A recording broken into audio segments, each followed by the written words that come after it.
Hello guys, this is Krishna and आज हम GitHub के बारे में स्टार्ट करने वाले हैं कि गिटहब क्यों हमें पढ़ना चाहिए। इसमें बिगनर टू प्रो लेवल तक हम जाएंगे, जैसा टाइटल यहाँ पे मेंशन्ड है। तो हम इसके बारे में देखेंगे कि इसके क्या पहले तो थियोरेटिकल पैरामीटर है, फिर हम प्रैक्टिकल पे पहुंच जाएंगे। तो पहले हम इसके बारे में थोड़ा समझ लेते हैं कि ये है क्या। तो दूसरे स्लाइड पर हम जाएं जब, यहाँ पे हमें दिखाई देगा स्प्लिट गिटहब इनटू 3 पार्ट्स। मैंने 3 पार्ट में गिटहब को तोड़ा है। पहला है बिगनर्स के लिए, जहाँ पे सिर्फ स्टार्ट करेंगे ये गिटहब कैसे काम करता है, कुछ बेसिक्स के बारे में जानेंगे, क्लोन करना वगैरह जानेंगे। फिर उसके बाद इंटरमीडिएट, और फिर उसके बाद एडवांस टेक्निक्स। तो 3 पार्ट में हमने गिटहब को तोड़ दिया है, और हम एक एक पार्ट करके को पढ़ाएंगे। तो यहाँ पे है understanding of version control and GitHub. Understanding क्या है इसकी, हम क्या समझते हैं गिटहब से, वर्जन कंट्रोल से। बहुत फ्रीक्वेंट, अगर आप थोड़ा 2 साल या 1 साल का एक्सपीरियंस लेकर किसी कंपनी में जाते हो तो आपसे पूछा जाता है कि do you know about version controlling. तो वर्जन कंट्रोलिंग वो कह रहा होता है, तो उसका सिंपल सा मतलब होता है कि गिटहब के बारे में वो पूछ रहा है आपसे। कुछ कंपनीज का अपना रेपोजिटरी होता है, ये बनाया हुआ। जैसे मैं जिस कंपनी में काम करता हूँ उसमें SVN करके इसका नाम है। तो अपना उनका खुद का ये बिल्ड बनाया हुआ है। बाकी जो पब्लिकली अवेलेबल है, GitHub, big bucket, I think so big bucket भी है। और एक बार आप उसको चेक कर लीजिएगा, लेकिन मैं जो यूज करता हूँ गिटहब यूज करता हूँ। ऑल राइट, इसमें कुछ बातें लिखी गई हैं। तो यहाँ पे जो पहला हमारा पॉइंट होने वाला है, introduction to version controlling system और कंट्रोल सिस्टम्स। ये इंट्रोडक्शन आपको इस स्लाइड में मुझे बताऊंगा मैं पूरा। जैसे ये 2 पार्ट हैं, इनके बारे में मैं बताऊंगा। तो इसमें से भी दोनों पार्ट को अभी नहीं बताने वाला हूँ, एज इन इसको मैं बताने वाला हूँ, ये वाला पार्ट। तो introduction to version control system क्या है, लेट्स सी। तो हम नेक्स्ट स्लाइड में चलेंगे जब, तो यहाँ पे हमें दिखाई देगा, हम just cleaning the screen, screen को साफ कर रहा हूँ। ओके, यहाँ पे आपको डेफिनेशन ऑफ वर्जन कंट्रोल मिल जाएगा। मैं इसको एक बार पढ़ के आपको समझा देता हूँ कि ये क्या है। मैंने इस नोट्स को इसलिए बनाया है कि अगर आप चाहे तो आप भी बना सकते हैं। और जब मैं एक प्रॉपर वेबसाइट बिल्ड कर लूंगा AI मार्शियन का, तो मैं ये सारे नोट्स जो मैं आपको पढ़ा रहा हूँ वो सब मैं वहाँ पे डाल दिया करूँगा, इसी तरह से PPT की फॉर्म में, और ब्लॉग्स की फॉर्म में डाल दिया करूँ। तो अभी वो अंडर कंस्ट्रक्शन है, उसको मैं बना रहा हूँ, अंडर डेवलपमेंट है वो। तो वेट कर लीजिए, जब बन जाएगा तो खुद ही मैं उसको पब्लिक कर दूंगा यहाँ पे। सो अभी हम बात करते हैं डेफिनेशन ऑफ वर्जन कंट्रोल। क्या होता है वर्जन कंट्रोल? तो मैं इसको पढ़ देता हूँ, फिर मैं आपको समझाऊंगा कि क्या होता है। तो version control, also known as source control. अब यहाँ पे सोर्स कंट्रोल क्या होता है, हम इन सबको देखेंगे। Is a system that record change to a file और set of file over time, so that you can recall specific version later. It is a fundamental tool in software development used to track iteration of code and manage modifications. The key functionality of version control system, VCS, version control system को ही यहाँ पे VCS से indicate किया गया है, includes the ability to track changes in code, revert back to previous version, and manage different development branches. तो एक ये बहुत बड़ा डेफिनेशन है। देखने में हमें 6 लाइन का या 5 लाइन का लग रहा है, लेकिन ये ऐसा है नहीं। इसके बारे में बहुत सारी चीजें हैं कहने को। ये पूरा का पूरा वर्जन कंट्रोल जिसमें मैं आपको छोटे छोटे वीडियोस बनाऊंगा, 5 10 15 मिनट के, वैसे बहुत सारे वीडियोस बन जाएंगे अगर बनाने पे हम आ जाए तो, मतलब स्टार्ट टू एंड। अभी के लिए मैं इसको समझाता हूँ। आप इस डेफिनेशन को हम बाद में देखेंगे, पहले हम एक पिक्चर देखते हैं। तो पिक्चर क्या है उसको देखेंगे हम।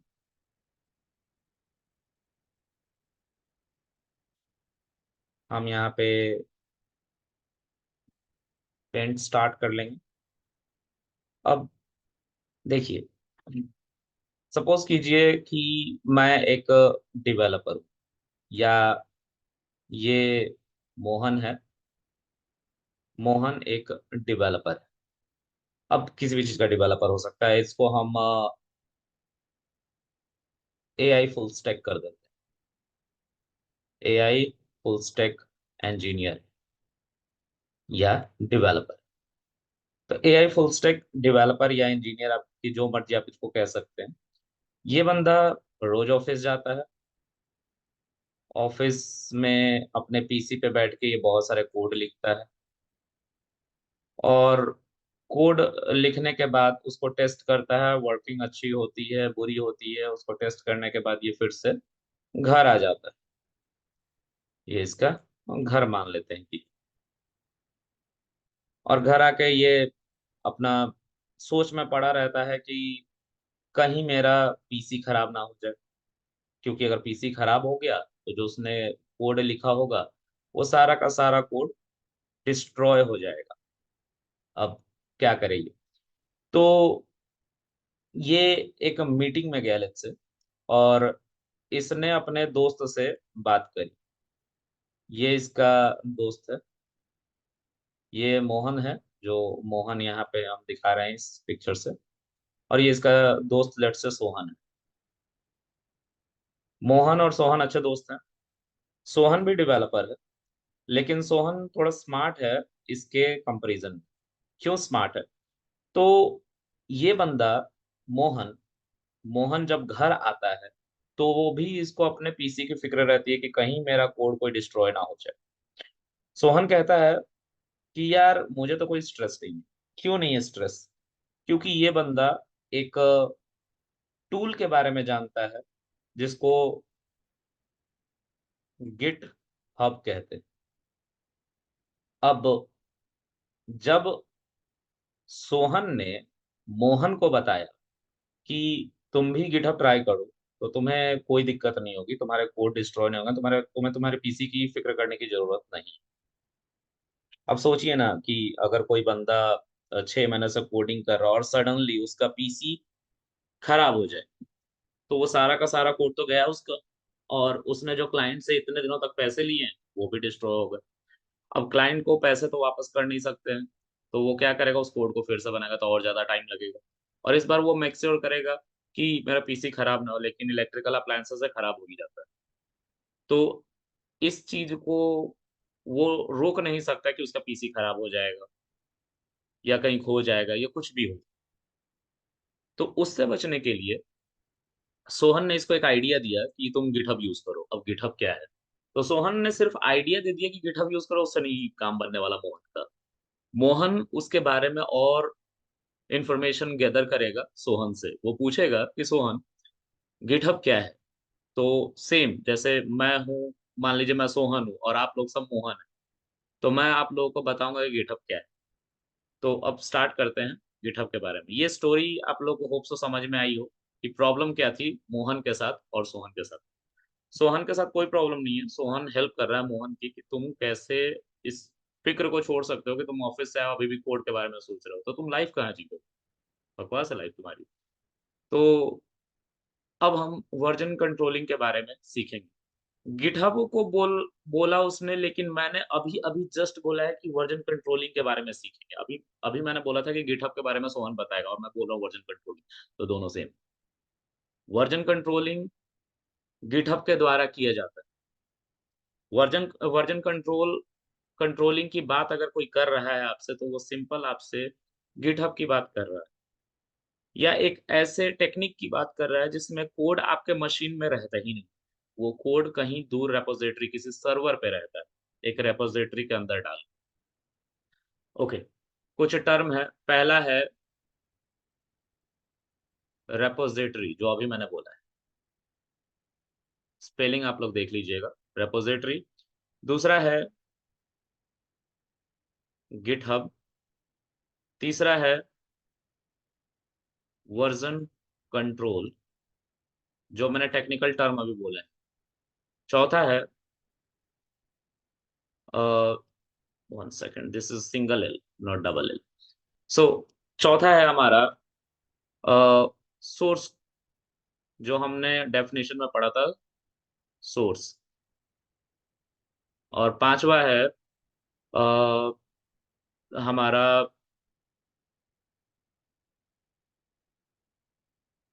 पीसी मैल फंक्शनिंग, मैल फंक्शनिंग। ठीक है, पीसी हमारा खराब हो जाना, जिससे हमारा कोड डिस्ट्रॉय हो जाए। तो अब हम इन सभी के बारे में सीखेंगे, तो मैं इसको इरेज कर लेता हूँ।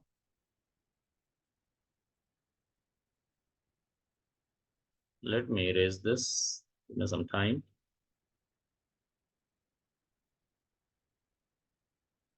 ओके, तो अब देखते हैं।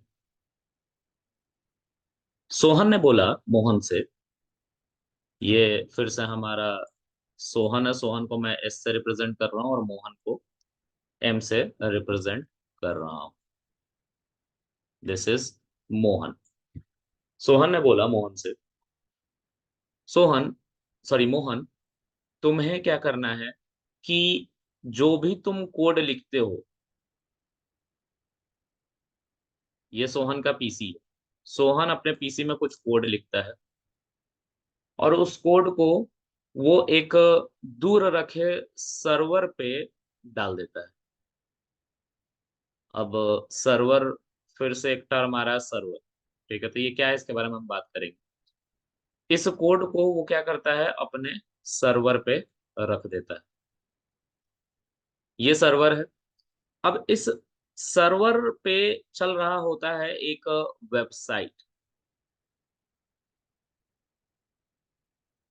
जिसको हम कहते हैं गिट हब। गिट हब इस सोहन नाम के डेवलपर को एक स्पेस प्रोवाइड करता है, एक स्पेस जहां पे इसका कोड रहेगा। सोहन का सोहन का कोड गिटहब वेबसाइट के जिस स्पेस में रहेगा, वो प्रोवाइड हमें गिटहब करेगा। गिटहब एक वेबसाइट है जो हमें स्पेस 15 GB का फ्री स्पेस प्रोवाइड करता है। उसके ऊपर अगर आप जाते हैं, मान लीजिए कि आपने बहुत सालों तक कोड उस पर रखा हुआ, एक दिन फुल हो गया, तो उस केस में आपको स्पेस खरीदना पड़ता है, लेकिन फ्री आपको 15 GB मिलता है। तो सोहन ने क्या किया, इस गिटहब वेबसाइट पे गया। इस गिटहब वेबसाइट पे जाने के बाद लॉग इन करने को कहा। किससे? मोहन से। ये सारी बातें वो मोहन को बता रहा है। तो सोहन गया गिटहब नाम के वेबसाइट पे और उस पे बोला कि लॉग इन करना, लेकिन वेट, लॉग इन करने से पहले लोग साइन अप जरूर करते हैं, तो साइन अप भी करना जरूरी था। तो पहले सोहन ने बोला कि तुम, मोहन, गिटहब पे जाओ। गिटहब एक वेबसाइट है, उस पे जाओ, उस पे पहले साइन अप करना, फिर लॉग इन करना। तो मोहन ने बोला ठीक है, मैं कर लूंगा। मोहन चला गया गिटहब की वेबसाइट पे, वहां पे साइन अप किया, लॉग इन किया। उससे कुछ डिटेल पूछा गया, बिल्कुल वैसे ही जैसे आप फेसबुक पे अकाउंट बनाते हो वैसे ही है भी। तो उसने अपना सारा डिटेल दिया, साइन अप करा, फिर उसके बाद लॉग इन कर दिया उसमें। अब उसके बाद सोहन ने बोला कि वहां पे कुछ कमांड्स हैं, तो उस कमांड्स तक अभी हम नहीं जा रहे हैं। अभी हम बात कर रहे हैं कि अब इस अकाउंट को बनाने के बाद क्या होगा। तो सोहन ने फिर से बोला कि तुम जब गिटहब पे अपना अकाउंट बना लोगे, तो तुम अपने पीसी में गिट नाम का एक डेस्कटॉप एप्लीकेशन होता है, उसको डाउनलोड करो। अपने लोकल मशीन में, इस पीसी में गिट नाम का एक एप्लीकेशन होता है, इसको डाउनलोड करो। अब ये गिट हेल्प करता है इस गिटहब से कनेक्शन बनाने में। हमें इसे लोकली अपने पीसी पे इंस्टॉल करना होता है और हम अपने कोड को इस गिटहब के अंदर डाल देते हैं। ये कुछ ऐसा समझिए, बिल्कुल लेमन टर्म में, कि मेरे पास एक बैंक अकाउंट है और मेरा पैसा जो है इस बैंक में सबमिट है। मेरे पास कुछ पैसा है और उसको इस बैंक में मैंने सबमिट कर दिया है, और उस बैंक ने मुझे एक क्रेडिट कार्ड दिया है या डेबिट कार्ड दिया है। इसको डेबिट कार्ड कह लेते हैं। डेबिट कार्ड दिया है और हमें बोला है कि आप अपना पैसा कहीं से भी विथड्रॉ कर सकते हैं। दुनिया के किसी भी कोने से आप विथड्रॉ कर सकते हैं और मैं ऐसा कर पा रहा हूँ। मैं किसी भी एटीएम में जाता हूँ, अपना कार्ड डालता हूँ, अपना पिन कोड डालता हूँ और मुझे वहाँ से कुछ पैसे मिल जाते हैं। या मैं कभी पैसा सबमिट करना चाहता हूँ, तो मैं किसी एटीएम से इस कार्ड को यूज़ करके अपना पैसा सबमिट भी कर सकता हूँ इस बैंक में। मुझे फिज़िकली इस बैंक तक जाने की ज़रूरत नहीं। उससे क्या होगा? मैं और मेरा पैसा दोनों सिक्योर रहेंगे।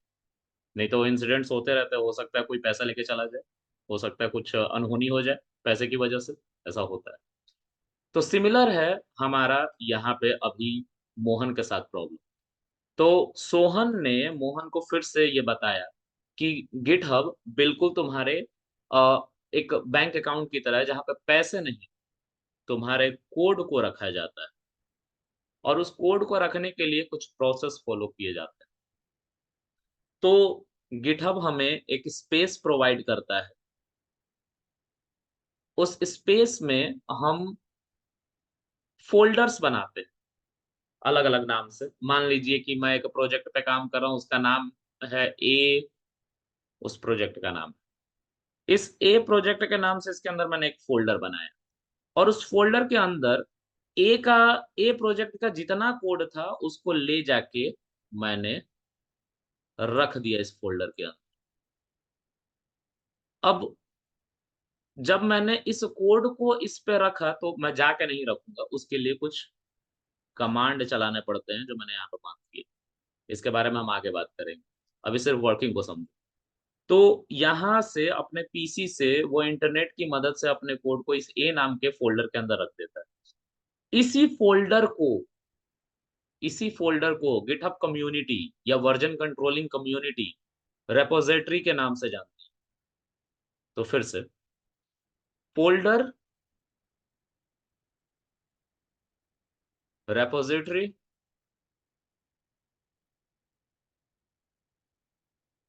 और डायरेक्टरी, ये सब सेम होता है। लेकिन वर्ज़न कंट्रोलिंग के एरिया में लोग इसको रिपॉज़िटरी ज़्यादातर बोलते हैं, तो आप भी रिपॉज़िटरी ही बोलें। लेकिन ये तीनों सेम, कोई इसमें चेंजेज़ नहीं। बोलने का तरीका बस अलग है। तो रिपॉज़िटरी का मतलब आप लोगों को समझ में आया कि ये हमारा एक फ़ोल्डर था जिसके अंदर हम अपना कुछ कोड रख रहे थे और वो कोड मेरा जो प्रोजेक्ट ए चल रहा था, उससे रिलेटेड था, तो ए वाला प्रोजेक्ट मैं इसके अंदर रखा। अब फिर से कुछ दिनों बाद एक और प्रोजेक्ट आ गया, बी नाम का। तो सोहन ने फिर से इसी पीसी में बी प्रोजेक्ट की कोडिंग करी और उसको भी उसने भेजा। अब गलती से ये ए के पास चला जाए तो दिक्कत है, क्योंकि वो कोड मिसमैच हो जाएगा, वो फंक्शन नहीं करेगा अच्छे से। तो उसने जो टेस्टिंग वगैरह करी है, वो सब बेकार हो जाएगा। वो सब क्या हो जाएगा? बेकार हो जाएगा। तो उसने ये नहीं किया। उसने बोला कि नहीं, इस बार जो मुझे कोड भेजना है, वो मुझे बी नाम के रिपॉज़िटरी के अंदर में भेजना है, क्योंकि अब मैं बी प्रोजेक्ट पे काम कर रहा हूँ। तो उससे क्या हुआ कि उसने जो भी कोडिंग करी, टेस्टिंग करी, उसका कोड अच्छे से चल रहा था और उसके अंदर जितनी भी लाइब्रेरीज़ थी, जो उस कोड को चलने में हेल्प कर रही थी, उसका जो भी वर्ज़न था उस समय, वो सब का सब यहाँ से उठ के यहाँ तक आ गया। अब इससे क्या होगा? अब सोहन का पीसी को कोई चुरा ले, जल जाए उसका पीसी या कुछ भी हो जाए, कुछ भी डिस्ट्रॉय हो जाए, कुछ भी हो जाए, कोई फेंक दे, कुछ भी हो जाए, कोई भी इंसिडेंट इसके पीसी के साथ हो जाए। लेकिन इस कोड को कुछ नहीं होगा, क्योंकि ये कोड लोकल मशीन पर है ही नहीं। ये कोड हमारा लोकल मशीन पे है ही नहीं। तो अब इससे 2 चीज़ें होंगी। अगर तुम ये सोचते हो कि सिर्फ़ ऑफ़िस जाके ही,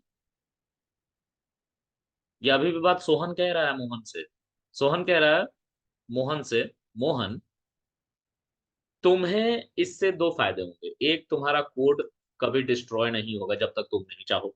क्योंकि तुम्हारा अकाउंट है तो यूज़र आईडी और पासवर्ड तुम्हें पता होगा, जिससे तुम लॉगिन करो। तो तुम जानबूझ के तो प्रोजेक्ट डिलीट करोगे नहीं। तो तुम्हारा प्रोजेक्ट पूरी तरह से सिक्योर रहेगा, पहला। दूसरा, तुम इस गिटहब को और उसके अंदर बने हुए तुम्हारे अकाउंट को कहीं से भी, दुनिया के किसी कोने से भी, मान लो कि तुम कल को कहीं चले गए, ये फिर से मोहन है, मान लो ये किसी एक कंट्री में आ गया, दूसरे कंट्री में जहाँ पे इसका ऑफिस था वहां नहीं, लेकिन इसके प्रोजेक्ट मैनेजर ने बोला कि भाई हमारे क्लाइंट को कुछ चेंजेस करने हैं तुम्हारे कोड में जो तुमने कोड करा था। अब ट्रेडिशनल अप्रोच देखें तो इस बंदे को उस ऑफिस तक जाना पड़ेगा जहां पे उसका पीसी था, और फिर उसके अंदर चेंजेस करने पड़ेंगे। दूसरा, उस पीसी को मंगवाना पड़ेगा। तो दोनों बहुत टाइम टेकिंग प्रोसेस है, और आईटी में टाइम का मतलब पैसा है। तो हम इससे बचने के लिए एक तीसरा अप्रोच ट्राई करते हैं। जो तीसरा अप्रोच है वो यही है कि तुम्हारा अकाउंट जो है वो एक वेबसाइट पे है। अब वेबसाइट जो होते हैं वो सर्वर्स पे चलते हैं, सर्वर्स जो कहीं दूर रखे हो, ठीक है, और उसको ग्लोबली सिर्फ एक यूआरएल से, एक डोमेन से आप एक्सेस कर सकते हो। डोमेन जैसे www.com, उसी तरह से github.com। जैसे आप इंस्टाग्राम चलाते हो तो इंस्टाग्राम के लिए आप अपना मोबाइल ही थोड़ी ना इस्तेमाल करोगे, किसी का भी मोबाइल उठाओगे, इंस्टाग्राम में लॉगिन करोगे, तुम्हारा पूरा का पूरा डेटा वहां पे आ जाए। तो उसी तरीके से अगर तुम कहीं पे भी हो और तुम्हारा कोड अगर गिटहब पे रखा हुआ है, तो तुम उस कोड को कहीं से भी, पूरा का पूरा कोड अपने जो तुम्हारे वहां पे डिवाइस रखा होगा उस पे तुम फेच कर सकते हो, उस पे चेंजेस कर सकते हो। और चेंज करने के बाद जो तुम्हारे क्लाइंट ने बोला है चेंजेस करने को, करने के बाद उस कोड को दोबारा यहीं पे उसी फोल्डर के अंदर ले जाके डाल सकते हो। इससे क्या होगा, तुम्हारा प्रोजेक्ट मैनेजर जो तुम्हारे ऑफिस में था, जिसने तुम्हें कॉल करके बोला था कि भाई ये कोड में कुछ चेंजेस क्लाइंट मांग रहा है, उसको चेंजेस भी मिल गए, तुम्हें ऑफिस जाने की भी जरूरत नहीं पड़ी, और कोई मतलब ब्लैक नहीं हुआ, टाइम ड्यूरेशन कुछ का भी मतलब कि कंफ्यूजन परेशानी नहीं। तो वर्जन कंट्रोलिंग दो चीजों का ध्यान रखता है। पहला, हम जो भी कोड लिखते हैं, मान लीजिए कि मैं 2010 में बैठ के एक कोड लिख रहा हूँ, या 2024 में बैठ के एक कोड लिख रहा हूँ, 2024 में अभी मैं आपको ये पढ़ा रहा हूँ, तो अभी गिटहब का कोई और वर्जन होगा जो मैं पढ़ा रहा हूँ। कल को ऐसे 10 साल या 15 साल बाद हो सकता है गिटहब और एडवांस हो जाए। तो गिटहब एडवांस हो जाए तो इसकी वजह से हो सकता है कि मेरा जो प्रोसेस था, जैसे मैं साइन अप करता था, लॉगिन करता था, ये बदल के कुछ और हो जाए, तो मैं लॉगिन नहीं कर पाऊंगा। ठीक है, उसके लिए मुझे वही वाला गिटहब चाहिए जो 2024 में था, तभी मैं लॉगिन कर पाऊँ।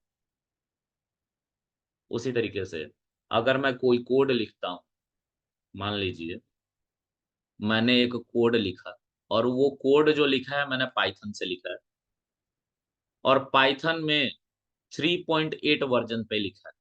तो जब मैंने 3.8 वर्जन पे कोड लिखा और उसको गिटहब में डाला, तो गिटहब में डालने के बाद ये जो कोड है इसको मैंने 2024 में लिखा, मान लो उस समय पाइथन का 3.8 वर्जन चल रहा था।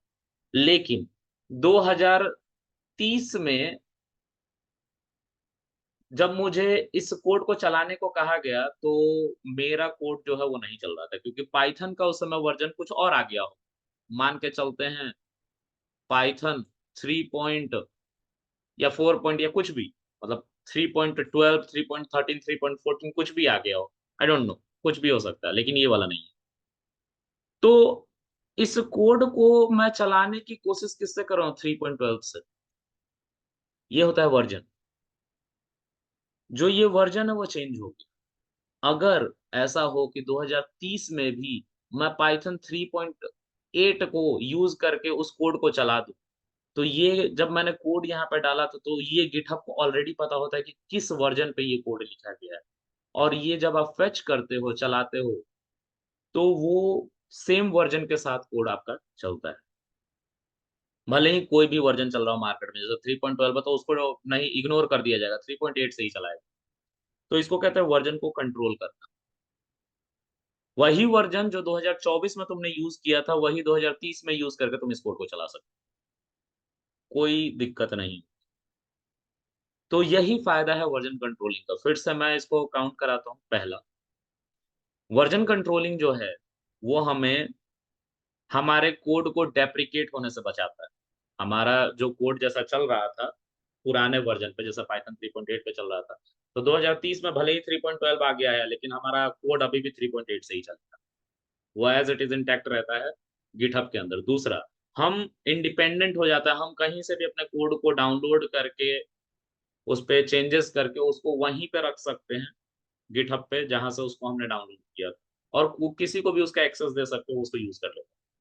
दो बातें बहुत इंपॉर्टेंट है, और इसमें आपके पीसी तक आपको पहुंचने की जरूरत नहीं, किसी का भी डिवाइस उठाओ, गिटहब लॉगिन करो, गिट लॉगिन करो, गिटहब पे आपको जाना है, सॉरी वेबसाइट है वो, वेबसाइट पे जाना है, लॉगिन करना है, और गिट को डाउनलोड कर लेना उस मशीन। कनेक्टिविटी बैठानी है, क्लोन करना है। क्लोन का मतलब होता है कॉपी करना। आपका जो गिटहब अकाउंट के अंदर रेपोजिटरी ए रखी हुई है, प्रोजेक्ट ए रखा हुआ है, उसको आपके अपने पीसी तक ले आते तो उसको कॉपी करते हैं। कॉपी करने को क्लोन करना कहते हैं। ठीक है। तो गिटहब हमारा एक वेबसाइट है जो हमें अकाउंट प्रोवाइड करता है, जिसके अंदर हम अपने कोड को रखते हैं। वर्जन कंट्रोलिंग अभी मैंने बताया। अगर पाइथन 3.8 पे हमारा कोड चल रहा है 2024 में, तो 2030 में भी वो हमारा कोड चलेगा, चेंज नहीं होगा। अगर चेंज होता है तो वो हम तक रहेगा जब हमें लगेगा कि इसमें चेंजेस कर देने चाहिए पाइथन 3.12 के अकॉर्डिंग। क्या चेंजेस करने चाहिए हमें, तो उस चेंजेस को करके हम फिर से अपडेट कर देते हैं। तब तक हमारा वो कोड ऐसा नहीं होता कि रुक जाता, चलते रहता है पुराने वर्जन पे। जैसे ही नया वर्जन पे आप पूरा कोड कर लेते हो, टेस्टिंग कर लेते हो, वो ठीक से चल रहा है, फिर उसके बाद आप नए वर्जन पे अपना कोड को डालते हो। तो ये आपको हेल्प करता है गिटहब ये काम करने। सोर्स का मतलब होता है सोर्स कोड। जो ये कोड पाइथन 3.8 पे लिखा गया था, उसी को सोर्स कोड कह रहे हैं। ये हमारा है पीसी मेल फंक्शन। हमारा पीसी अब खराब हो जाए, टूट जाए, फूट जाए, कोई फर्क नहीं पड़ता। हमारे पास गिटहब है, वहां पे हमारा कोड रखा हुआ है, जिस वर्जन में हमने कोडिंग की थी पाइथन के, उसी वर्जन में रखा हुआ है। तो उसको कहीं पे भी डाउनलोड करो और उसी वर्जन से चलाओ, चल जाए। तो ये आपको कुछ ये फ्रीडम देता है गिटहब, और ये बहुत लार्ज स्केल पे यूज होता है। एमएल इंजीनियर्स इसको सीआई सीडी पाइपलाइनिंग के लिए यूज करते हैं, डेवऑप्स इंजीनियर करते हैं। अब पाइपलाइनिंग क्या होती है, इसको मैं एक अलग वीडियो में बताऊंगा, एक कहानी के थ्रू, क्योंकि ये टेक्निकल टर्म्स है, बिगिनर्स को एकदम से नहीं समझ में आए। तो उसको हम किसी अगले वीडियो में देखेंगे। होप सो आप लोगों को ये समझ में आया हो कि वर्जन कंट्रोलिंग क्या होता है। अब इस डेफिनेशन पे फिर से जाते हैं, जो डेफिनेशन हम पढ़ रहे थे। तो डेफिनेशन था वर्जन कंट्रोल। मैं इसको जूम इन कर देता हूँ। डेफिनेशन था हमारा वर्जन कंट्रोल। वर्जन कंट्रोल क्या होता है? Source control. हमारे जो सोर्स कोड हैं, उसके वर्जन को कंट्रोल करने का ये काम करता है। Is a system that record changes to file.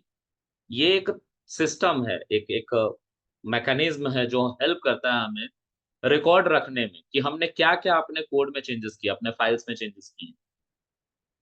Set file over time, एक लंबे ड्यूरेशन में, so that you can recall specific version later. So अगर आप 2024 में पाइथन 3.8 पे कोड लिख रहे हैं, तो उसी वर्जन को वो याद रखेगा, उसी वर्जन से आपका कोड को चलाएगा जब आप उसको कॉपी करोगे, यानी कि क्लोन करोगे, और वो चलेगा। तो ये स्पेसिफिक वर्जन को इंटैक्ट रखता है आगे के लिए। It is a foundational sorry fundamental tool in software development. ये एक बहुत बेसिक सा टूल है जो आना ही चाहिए अगर डेवलपमेंट में आप जा रहे हैं। खासतौर पे एक ऐसा टीम में जा रहे हैं जहाँ पे 4-5 लोग मिलकर काम कर रहे हैं, तो आपको ये तो आना ही चाहिए। अगर ये आपको नहीं आ रहा है तो आपको पता ही नहीं चलेगा कि सी एक वेबसाइट बनने के लिए दो पार्ट होती है, एक होता है बैकएंड का बंदा, एक होता है फ्रंट एंड का बंदा। बैकएंड का बंदा पाइथन जेंगो, अगर पाइथन का बंदा है तो पाइथन जेंगो, रेस्ट एपीआई, इन सब पे काम करेगा। वो एक वेबसाइट का बैकएंड बना। यूआई का बंदा HTML CSS JavaScript React V U E dot JS Angular, इन सब से एक यूआई बनाएगा। अब इन दोनों बंदों का जो टीम होगा, एक बंदा नहीं बना सकता पूरे वेबसाइट को। अगर बना रहा है तो वो छोटा वेबसाइट होगा, लेकिन अगर कोई बड़ा वेबसाइट हुआ तो बहुत टाइम ले लेगा, और इतना क्लाइंट के पास टाइम नहीं। तो एक टीम मिलकर काम करती है पूरे प्रोजेक्ट में। एचटीएमएल कोई और लिख रहा है, सीएसएस कोई और लिख रहा है, जावास्क्रिप्ट कोई और लिख रहा है, एंगुलर पे कोई और काम कर रहा है, बहुत सारी चीजें। तो उसी तरह से बैकएंड में पाइथन का कोई और कोड कर रहा है, लॉजिक कोई और लिख रहा है, एपीआई कोई और लिख रहा है, तो ऐसा चलते रहता है। अब सारे टीम मिल के काम करते हैं तो हर एक बंदे का काम एक दूसरे पर डिपेंड होता है। अगर एक बंदा, मान लीजिए कि मैं पाइथन का बंदा, मैंने पाइथन के एक कोई कोड ले लेते हैं, एक छोटा सा, मैंने कैलकुलेटर बनाना है, लेकिन मैंने फंक्शन ही नहीं लिखा कि एडिशन कैसे करते हैं, सब्ट्रैक्शन कैसे करते हैं। तो यूआई वाला बंदा, जिसको उसको एक यूजर इंटरफेस एक वेबसाइट पे दिखाना है कि भाई वेबसाइट पे जाकर हम कैलकुलेटिंग कर सकते हैं, वो उसको दिखाना है, तो उसके पास अगर लॉजिक ही नहीं होगा तो वो किस बेसिस पे हमारे कोड को अपने यूआई से कनेक्ट करेगा और वेबसाइट पे डालेगा? नहीं डाल पाएगा, जब तक हम लॉजिक ना लिखें। तो उसका काम, भले ही वो एचटीएमएल सीएसएस जावास्क्रिप्ट से अच्छा सा यूआई बना लिया, लेकिन उसमें जान डालने का काम हमारा पाइथन करेगा, हमारे पाइथन का कोड है। तो इन दोनों बंदों को पैरेलली मिलके काम करना पड़ेगा, और वहां पे वर्जन कंट्रोल एक की रोल प्ले करता है। ये सबको साथ लेके चलता है, सबको आपका कोड दिखाता है, और जो भी बंदा है इसमें कुछ चेंजेस करता है, मतलब मान लो कि मैंने पाइथन का लॉजिक लिख दिया कि भाई ठीक है, मैंने कैलकुलेटर में 4 ऑपरेशन जोड़े हैं, एडिशन, सब्ट्रैक्शन, मल्टीप्लिकेशन, डिवीजन, चारों का मैंने लॉजिक लिख दिया है। उस बंदे को सिर्फ गिटहब पे जाना है, उसी अकाउंट में सेम अकाउंट बना देते हैं, सेम फ़ोल्डर बना देते हैं, जिसको रिपॉजिटरी कह रहे हैं, और सबको एक्सेस दे देते हैं। वो बंदा जाता है उस अकाउंट में, देखता है कि किसी ने कोई नया ब्रांच पुश किया है या नया कोड पुश किया है, नया कोड डाला है। कृष्णा ने गिटहब पे नया कोड डाला है, एडिशन, सब्ट्रैक्शन, मल्टीप्लिकेशन, डिवीजन के साथ। तो वो जो बंदा है यूआई का, वो उस कोड को यूज़ करेगा और उसको फ्रंट एंड से इंटीग्रेट कर देगा और वेबसाइट को अप कर देगा। तो अब लेट्स से वेबसाइट को अप करने की बात है। तो यहाँ पे अब डेवऑप्स का बंदा आ जाएगा। डेवऑप्स का बंदे को वो दोनों कोड मिलेगा कि हाँ, अब ये अच्छे से काम कर रहा है। वो उसका एक सीआई/सीडी क्रिएट करेगा और उसको अप कर देगा, या और भी कुछ मैकेनिज्म यूज़ करके उसको डिप्लॉय करेगा, और फिर पब्लिकली वो यूज़ किया जाएगा। तो ऐसे काम होता है। तो सब एक दूसरे से कनेक्टेड होते हैं, अगर टीम में काम कर रहे हैं तो, और वहाँ पे ऐसे मैकेनिज्म की बहुत ज़रूरत होती है। इसीलिए इंडस्ट्री डिमांड करती है कि do you know about version controlling, इसलिए ये रिक्वायरमेंट होती है। ओके, उसके बाद पढ़ते हैं, used to track iteration code and manage modification. See, यहाँ पे लिखा हुआ भी है, इसको ट्रैक करने के लिए यूज़ किया जाता है कि कोड में कोई मॉडिफिकेशन हुआ है क्या। The key functionality of version controlling system, जिसको VCS भी कहते हैं शॉर्ट में, include the ability to track changes in code। ये की फंक्शनैलिटी है वर्जन कंट्रोलिंग का, कि ये चेक करता है कि कोई चेंजेस हुए हैं क्या कोड में। मतलब मान लो कि उस कोड में मैं एक स्पेस भी दे रहा हूँ, और उसको मैं ले जाके उस फ़ोल्डर पे डाल दे रहा हूँ, उस वेबसाइट पे डाल दे रहा हूँ, गिटहब की वेबसाइट पे जहाँ पे मेरा फ़ोल्डर बना हुआ है, रिपॉज़िटरी बनी, उसमें कोई भी चेंजेस किया है, मैंने अपने पीसी पे चेंज किया और वहाँ पे कोड डाल दिया अपने गिटहब, तो वहाँ पे उसका भी ट्रैक बना हुआ होगा। उसको एक यूनिक आईडी दी जाएगी गिटहब के द्वारा, और वहाँ पे ये उसके एक ब्रांच बनेगी, ठीक है? जिसको बाद में अगर वो सही है तो उसको मर्ज कर लिया जाता है मेन कोड से, जो शुरू से चला आ रहा है। क्योंकि रोज़-रोज़ डेवलपमेंट होता है। एक दिन में कोई वेबसाइट नहीं बनती, एक दिन में कोई एप्लीकेशन नहीं बनती। ये एक टीम एफर्ट है, जो रोज़-रोज़ कुछ ना कुछ एफर्ट डालती रहती है। ओके, फिर revert back to previous version and manage different development branches. अब क्या होता है कि जैसे हम एक वेबसाइट बना लिए हैं, उस वेबसाइट को अच्छे से चला रहे हैं, आप देख पा रहे हो, या एक मोबाइल एप्लीकेशन लेते हैं। मैंने एक मोबाइल एप्लीकेशन बना के आपको दिया, व्हाट्सएप की बात करते हैं, 2015 में व्हाट्सएप का कुछ वर्ज़न चल रहा। उस समय उस व्हाट्सएप का को जब आप यूज़ करते होंगे तो उसमें कोई दिक्कत नहीं होती होगी, वो ऐसा नहीं होता होगा कि नहीं चल रहा है, चलता था, वो चलता था। बस उसमें वीडियो कॉलिंग की फंक्शनैलिटी नहीं थी, ऑडियो कॉलिंग की फंक्शनैलिटी नहीं, उसपे सिर्फ चैट कर सकते। तो वो एक वर्ज़न है, मान लेते हैं उसको वर्ज़न 1x, उस व्हाट्सएप को मैं वर्ज़न 1x मान लेता हूँ कि वो बस उसमें मैसेजिंग हो सकती है। कुछ दिनों बाद, 1 साल बाद 2x आ गया, अब उसमें कॉलिंग भी कर सकते हैं। यहाँ पे हम क्या कर पा रहे थे? सिर्फ़ मैसेज कर पा रहे थे। यहाँ पे अब हम कॉलिंग भी कर सकते हैं, वर्ज़न 2 में। वर्ज़न 3 कुछ साल बाद आया, उसमें हम वीडियो कॉल भी कर सकते हैं ऊपर वाले को इंक्लूड करते हुए। तो अगर आपने वेबसाइट बना भी लिया तो अब उसमें जो भी आप मॉडिफिकेशन कर रहे हो उसकी टेस्टिंग के बाद क्यूए सर्वर पे चलाने के बाद उसको आप अप कर रहे हो, वेबसाइट पे डाल रहे हो, सॉरी गिटहब पे डाल रहे हो और उसको प्रोडक्शन में ला रहे हो। प्रोडक्शन मतलब हम और आप इस्तेमाल कर सके, कॉमन पर्सन इस्तेमाल कर सके उस एप्लीकेशन को। तो वो एक नया वर्जन, इसीलिए आप देखते हो आपके मोबाइल में हर सप्ताह एक वर्जन आ जाता है। हर सप्ताह आपका जितने एप्लीकेशन है वो सब सब अपडेट पे चले जाते हैं और नया वर्जन अपडेट हो जाता है। तो this is all belongs to version controlling system which is called GitHub. Hope so आपको ये समझ में आया हो। अगले सेशन में हम इसके आगे बात करेंगे। मैं ज़्यादा लंबा वीडियो नहीं बनाना चाहता बट फिर भी मुझे लगता है कि 20-30 मिनट का बन गया होगा। So okay, so we will talk about the advantage of version controlling in next video. Till then, bye and do like, share and subscribe guys. Thank you very much.